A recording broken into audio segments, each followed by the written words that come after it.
Hello, good morning, good afternoon, and welcome to this afternoon's Postgrad Insights. So far, we've heard from a host of universities such as University of Plymouth, University of Liverpool. We've had a graduate special from Milwaukee TTI promoting their graduate courses and their graduate opportunities that sit and await for people. We've heard from Strathclyde Business School about why you should study in Scotland. This afternoon, we have a very special European ISDE Law Business School special. They have many campuses around the world, which I'm sure they're going to touch upon and go into more detail about. But just before I do hand you over, just a reminder, this is a live session. It will be recorded. If you miss anything, please head over to postgrad.com tomorrow and more information will be on there. But for the time being, I'd like to invite on Guillermo. Guillermo, if you'd like to come on. He will be taking you through the next 20-25 minutes, and if there's any questions from anyone, please place it in the chat facility. Thank you, and see you soon, Guillermo. Thank you. Thank you very much, Gareth. Hi, everyone. This is Guillermo Romeo. I'm the head of selection processes at ISDE. My colleague is joining right now. His name is Stefano Piccino. He's an admissions coordinator for the postgraduate studies department. Stefano, if you want to say hi. Hi, everyone. Hope you're well. Thank you, Guillermo, for introducing me. My pleasure. So we wanted to have this, well, at least this webinar, this conversation with you guys. Later on, we'll have the chance to have the Q&A session. And the idea was, you guys received information, very general information regarding the university, the Law and Business School, because we're both. But we did want to give a better or more profound insight on the institution itself. So my role here as head of selection is to oversee both national and international admission processes for all of our programs, whether it is in Madrid, Barcelona, Oviedo in the north of Spain, and also New York. Those are our 4 offices. And apart from presenting the institution from a sports law and sports management perspective, international law as well, we did want to transmit, or you guys get a better understanding of what we do and the project that has been ongoing since 1992. So I'm gonna share a presentation. This is a very general presentation on the institution, but at least we can also share that with our colleague here, Gareth. And you guys can review it at your convenience, right? So bear with me for a sec. Sharing it now.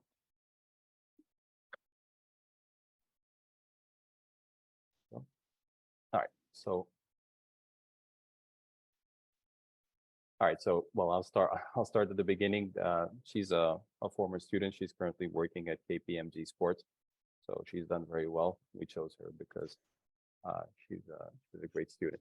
Now, this is just sort of a general introduction regarding ISDE. There are just some key points that we would like to share and present to you.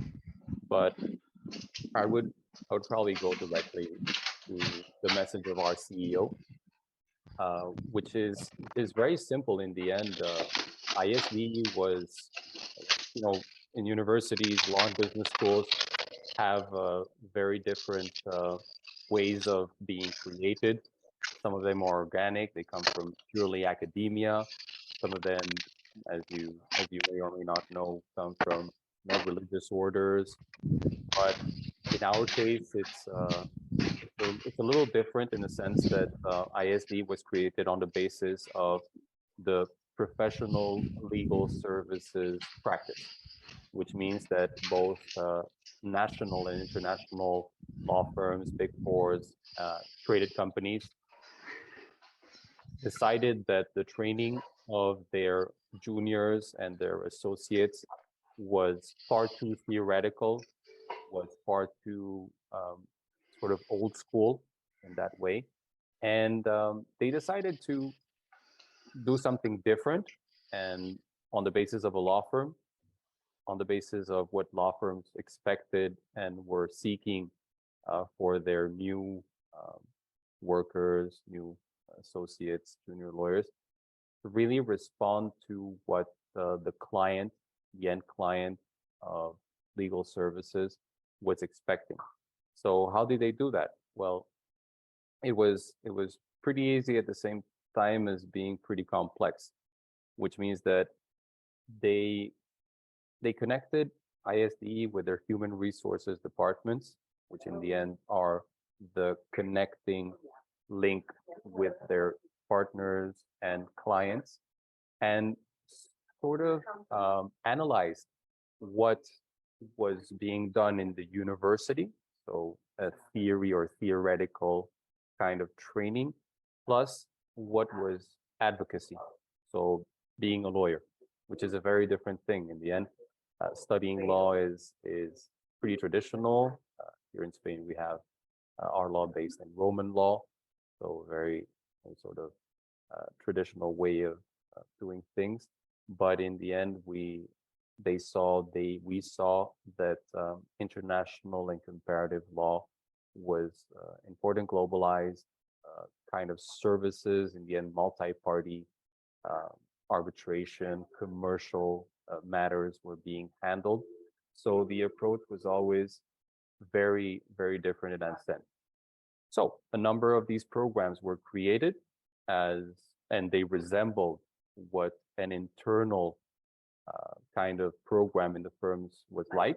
So I don't know if you know this, but firms usually what they do is that during the first year, students, young lawyers or young professionals are taught by the partners, by the different associates in-house. But in the end, that was a problem. That was a problem for them because I don't know if you knew this, but hourly rates for these professionals can be pretty high. So externalizing and identifying ISDE as the headhunters and training these professionals was something that the firms were very interested in. Doesn't mean that after that they could not be trained internally, sort of polished, but the basic and important parts of their training had to be conducted at ISDE. So that's sort of like what happened. And we were very successful in that sense because we pioneered a methodology back in the day in 1992 in Spain, which was very, well, I would say innovative. And in the end, the firms were very happy of the kind of professionals we were sending them, and their clients were happy and were paying their invoices and bills. So in the end, that's a win-win situation for everyone. A master's degree, whether it is in sports law, sports management, international law, in the end is an investment. Master's degree means that you want to be a master, but obviously in order to be a master of something or in something, you have to have a good teacher and a good method. Both things combined will get you to where, from a professional standpoint, you want to be. Now, as again, I said it was an investment. In the end, it is an investment, and what you want are returns on investment. One of them, obviously, is the training of the highest caliber, best training possible, very hands-on, very practical, very work-oriented and client-oriented. So that's something that we're very keen on doing and transmitting to our students. The second return on investment is network. Many of these sectors are very niche. Compare a someone that is doing tax law anywhere in the world, there are millions of people doing tax law. But someone that wants to get into, I don't know, esports or international and comparative sports law, those are niche markets. And network is key to be able to thrive and to be able to develop your career in a positive manner.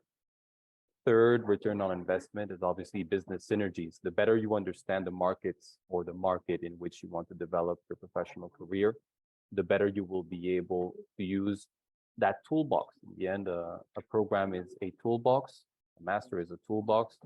You have to use it, wield the different tools that are provided to you, depending on the trends, depending on what the market is doing at that time, And depending on what, again, and I'll repeat the word client a lot, but in the end, it is what it is. You have to work for someone, whether it is an entity or company or a private citizen. Those are three key aspects of return on investment. Talking about the methodology, how do we do this? Well, the method is purely ingrained in what a day-to-day job would be in the firm. We want to work on real case scenarios, which are extremely important. You know, people talk about the case method based on Harvard, but what you really want is that person that is in class, that lawyer, that partner, to teach you how things are done, how he did those things in the past. I know, in a mergers and acquisition operation, so as to follow the guidelines, not make the mistakes that he might have done or the firm might have done in the past, and evolve your practice in a way, shape, or form that is beneficial for all parties. That's very important for us. Another important thing is that the environment in which the student is of a professional nature. You would be surprised, but our classrooms, our headquarters, our offices resemble law firms. You would think that this is futile, that this is something that is just an added thing. But once you're in the environment, and once you understand that you're no longer in that university classroom, but you are more, or you're closer to what the law firm would be like, that would be clear. That's clear. Funnily, wearing a suit and tie is not only something that is within the rules here at ISDE, but it's also a way in which you respect the teacher. You're already prepared for what your day-to-day during the internship and then insertion in the labor market will be like. Again, we have both recently graduated students, so 22. We also have profiles that do blended and executive online programs and online programs, which are a little older in between brackets. So we adapt and we cater to every single person's needs at every single stage and point in their professional career. Another important thing that I would like to stress, all of our specialization programs, so the directors are always a law firm, a big firm, or a company. They're better suited than anyone else to teach and organize and update that program to their needs and their clients' needs. Always, also in these programs, we're going to bring in either a UK-based or US-based partner. So we work with NYU, we work with Georgetown, we work with Miami Law, we work with Cambridge in the UK, Northumbria. Why? Because whether you're studying sports law, international law, you always want that comparative law approach. That's very important. So these partnerships are always very useful, and we're very proud to work with them. More important. Just give me a second, please. I have some problems here.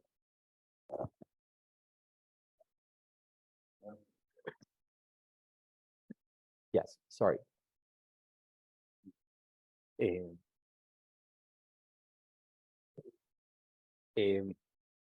So going back, I'm sorry for that. There was some sounds here. The programs will always be structured in the following manner, which means that they can either start in October or in the month of January, February. Why do we have these two different start dates, depending also on the headquarters? Because depending on the law degrees and depending on professional duties that these candidates and hopefully in the future students, if they are admitted, we try to adapt to that as well. Some of them have to organize their time schedules. Some of them have to travel. Half of our students are foreign, so we understand that being able to start in these two different times of the year is very useful and very adapted to what they need.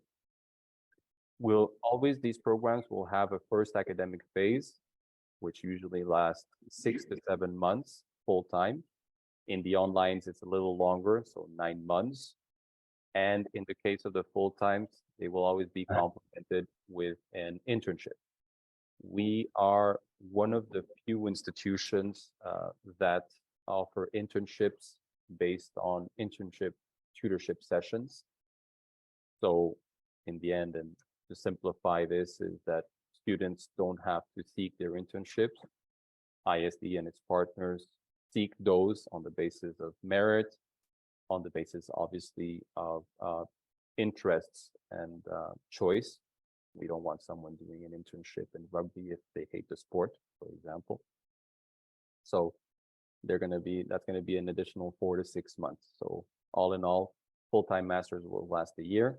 Online programs will last 9 to 10 months, depending on the final thesis. So that would be sort of the structure of the program. Another key factor that I always like to outline. The profession, whether it is a management role or a legal role, has evolved quite a bit, and the use of legal tech, new law, is nowadays predominant, not just because of the nature of the clients that you work for, but also the tools that are at your disposal. In this case, anyone from the UK will be proud of this. We work with a firm based in London. The firm is Bird & Bird. Interestingly, the only lawyer in that training or that type of training is the director of that module or program. The rest are tech companies such as Google, Facebook, etc. So we will send you the presentation, and you'll sort of get a broader perspective or a broader understanding of what ISDE is. Starting in 1903, when the firm or the family that owned ISDE was created, up until now. But I would like now to talk about the sports law and management specialty, which is, and Stefano is a former student of one of the programs. We love all of our programs, but I mean, many of you love sports, and it's sort of in our DNA, and I'll explain why. So in 1959, the law firm from which we were incepted, or we were created on, apart from the other firms that are partners, international and national firms. So in 1959, they started their sports law practice, which back in the day was a big gamble. It was a pretty big gamble. International sports law, sports management was in its infancy, but the bet, which in the end it's a bet, was pretty smart. Person who did that, our late president of honor, God rest his soul, saw what sports law and management was going to become, which is going from a multidisciplinary kind of role within a firm. So if it was a sports related matter, they would bring in specialists from different branches and sit them down and work on that.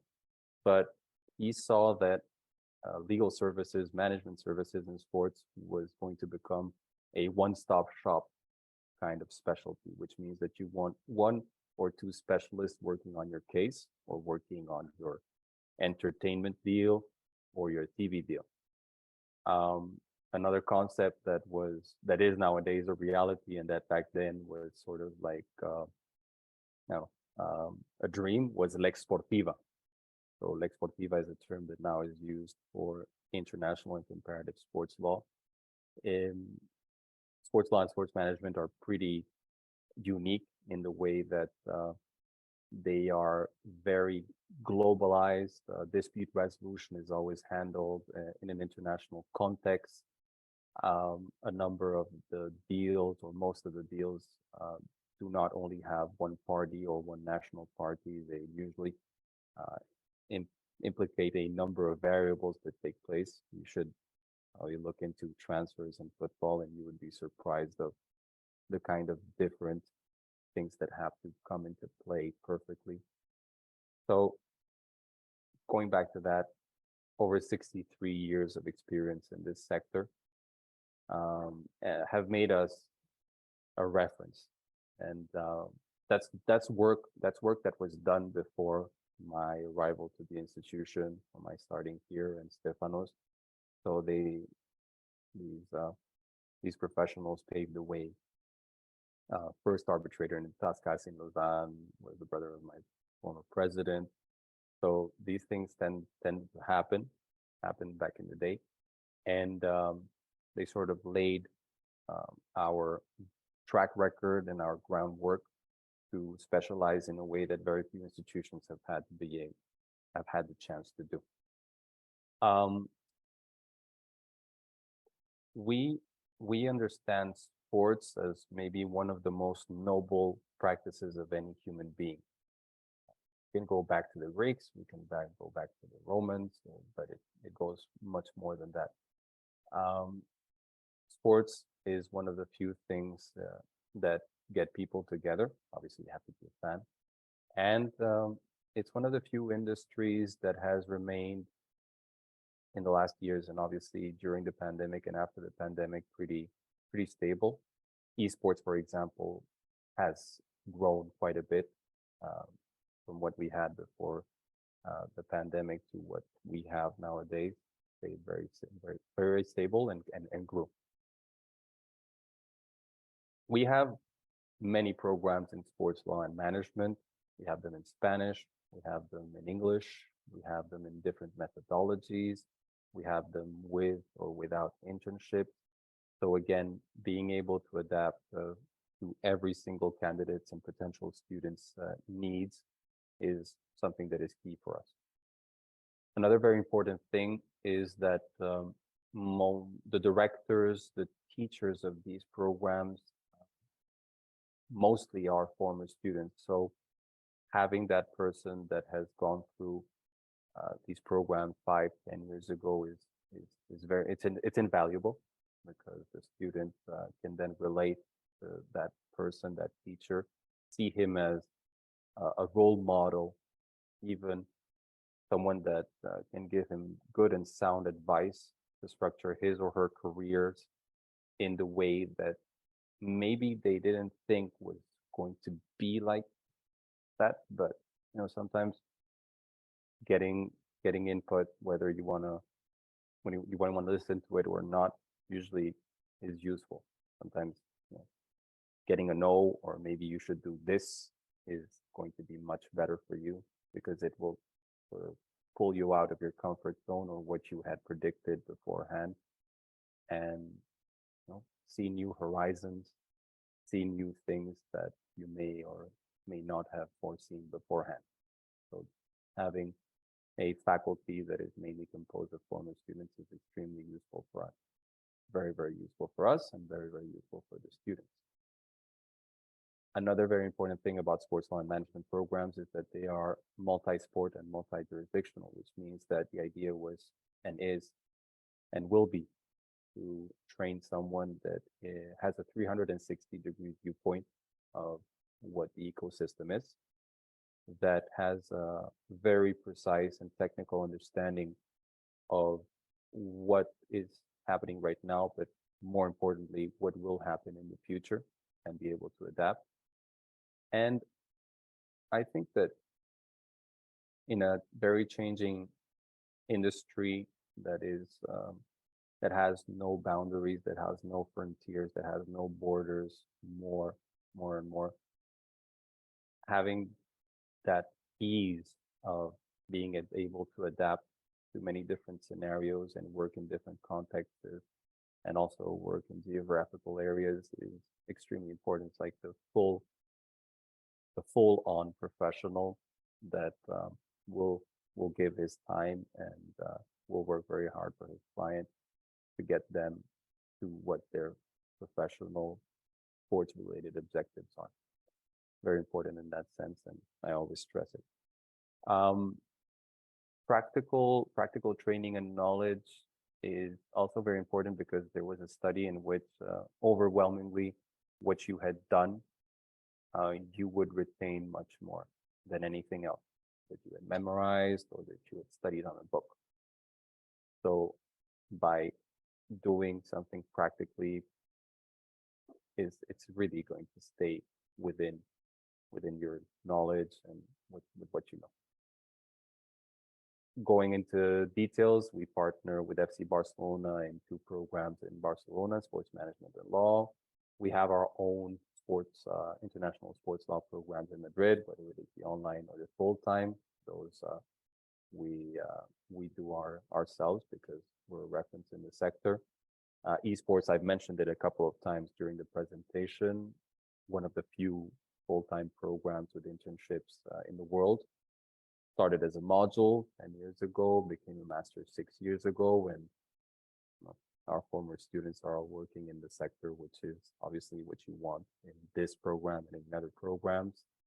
We, interestingly, and this is for maybe someone that likes this and that is a fan, we also work with governments, which means that we work with Qatar, we work with Saudi Arabia in doing ad hoc programs over there based on obviously the existing full-time and online and blended learning programs. I was reminded because he sent me a WhatsApp message, the current boss of Cristiano Ronaldo, so the president of Al Nasser, Musali, good friend of mine. He sent me his best wishes. And this person studied with us 3 years ago. So again, always in tune with the trends and what's happening. You all know that right now the Gulf and the Emirates are investing heavily in sports law, sports management, entertainment, and we're there. Our former students are there. So that's pretty much a broad sort of presentation of ISDE in the general viewpoint, but then also in the specialty in sports law and management.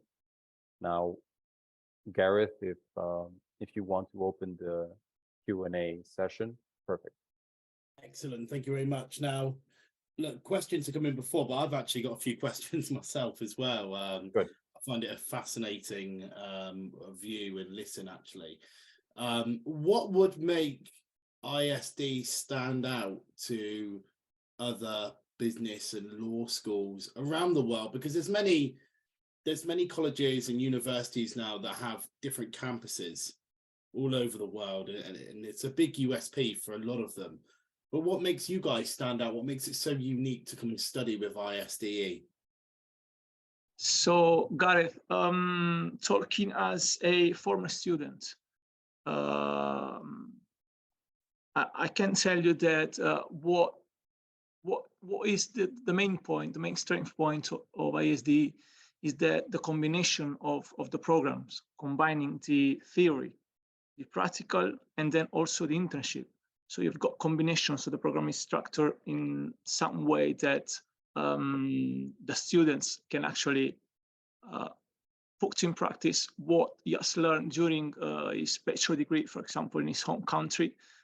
Look at what it is to put on practice what is the theory on a daily basis, as Guillermo said earlier.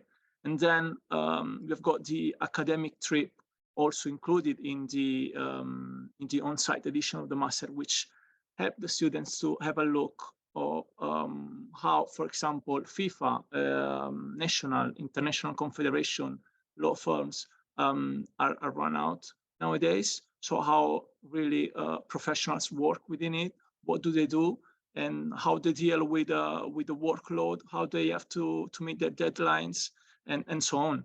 And then, as I said, there is the internship phase, which is really a good point for the student to see what is really what he has to do, what she has to do on a daily life. I think this is the main straight point. And then, obviously, as Guillermo already said, all the professionals that they made up our masters.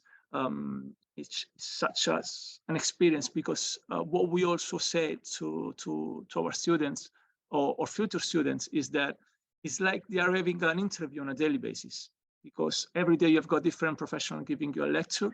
Every day you are learning from this professional, and every day you have got the chance to have a chat 5 minutes during the break, for example, in order to get to know each other, in order to put yourself under the spot and get an advantage on regarding your classmates and other professionals on the market, because sports law, sports management, esports are industry that they are under high demand. The competitiveness is quite high. So I think those are the main points of what ISD is stronger than others, I think. And in terms of a student's employability afterwards, do you guys, it might be aiming towards Helena, this one, what partnerships have you got in place to ensure that when a student is finished with ISDE, they've got somewhere to feed into? I think you mentioned earlier on, Guillermo, your connections. More specific, all I took was Al Nasser and Cristiano Ronaldo, but obviously you got many more than that. Obviously, if we can hear a bit more about those connections and where students can feed into, that would be great. So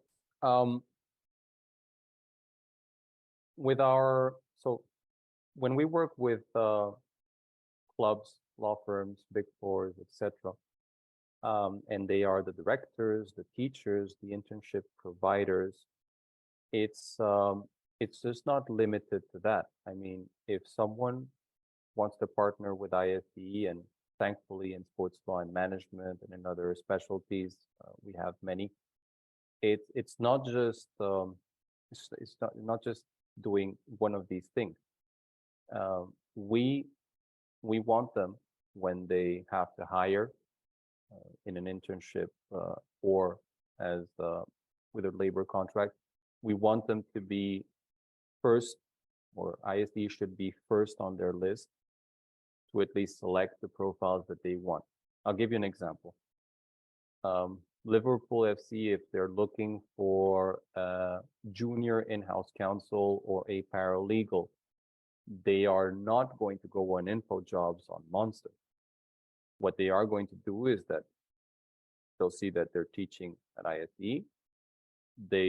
Their teacher will be very attentive during classes in that program to see from that group of 30, because we only have 30 students per year per batch. They will identify who might, or who the two candidates could be like, and it's an extended interview during the first phase of training or the classroom training.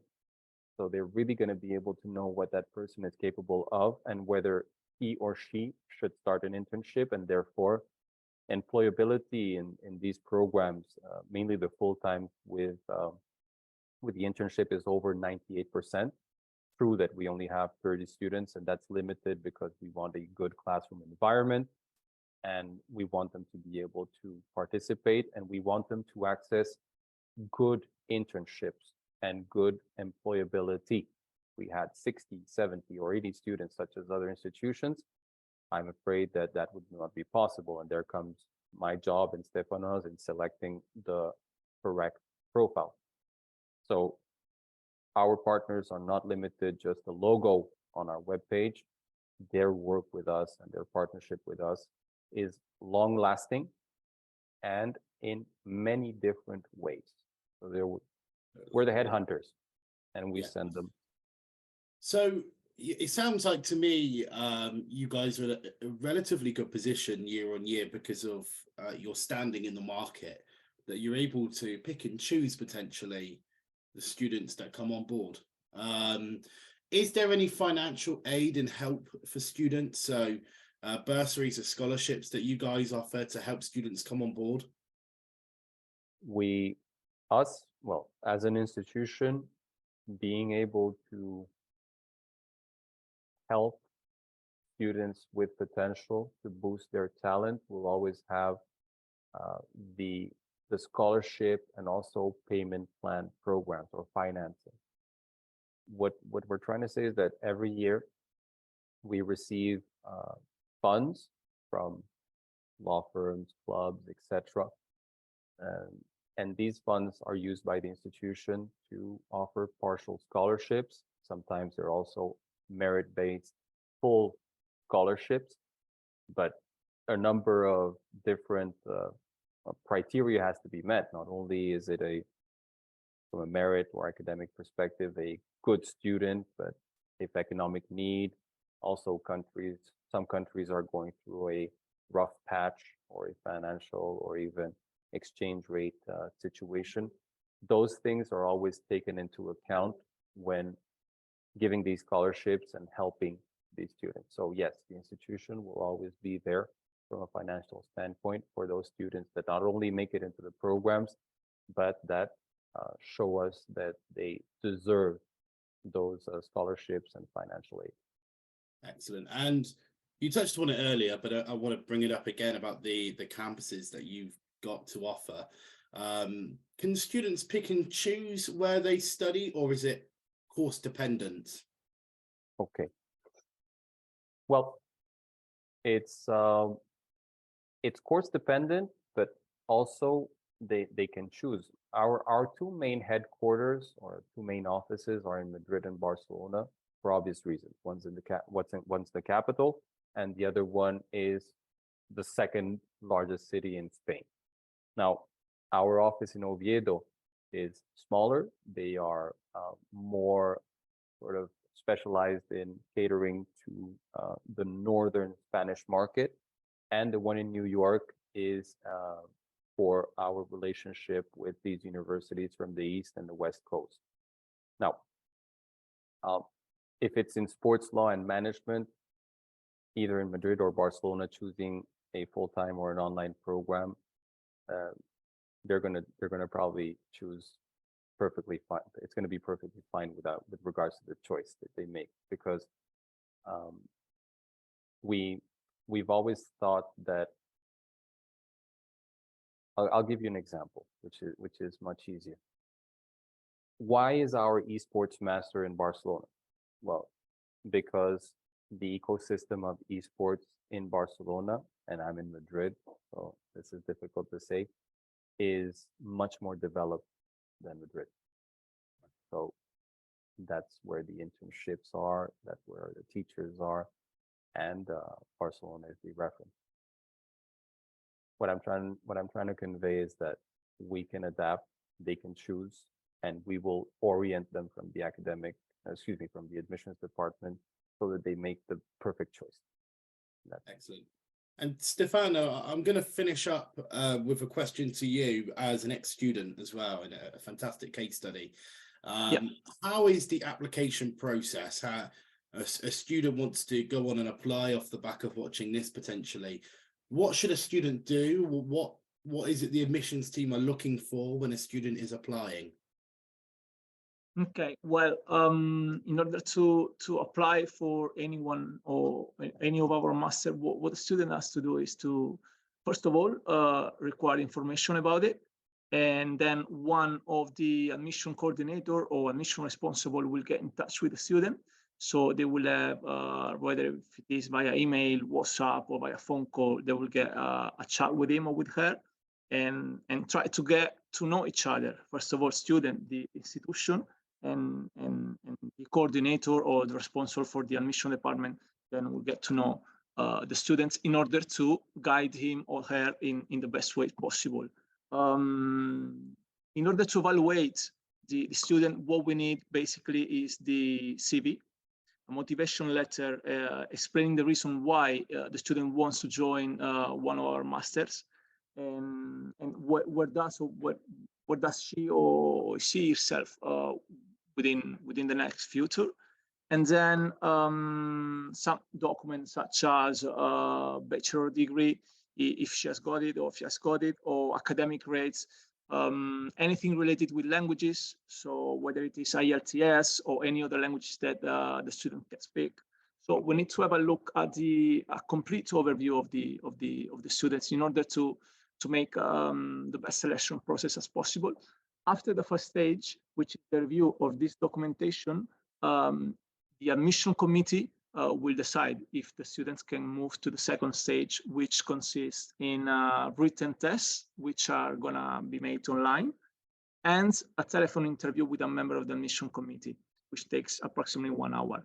After that, the admission committee will take a second review of the candidacy, and they will take a final decision about the student and the candidacy. Excellent. Thank you for your time. Stefano, Guillermo, thank you for the presentation as well. It's been very insightful. Hopefully we'll see you in the not too soon future. If anyone is watching this and has missed any parts of it in the future, it is on demand. It is on postgrad.com. If anybody has any concerns or questions, you can email me there, gareth@postgradsolutions.com, or somebody at ISDE will be in touch. We have all your details, so we'll reach out over the coming 5 to 7 days, and any problems, let me know. But for now, thank you to both of you, and we look forward to seeing you again soon. Thank you.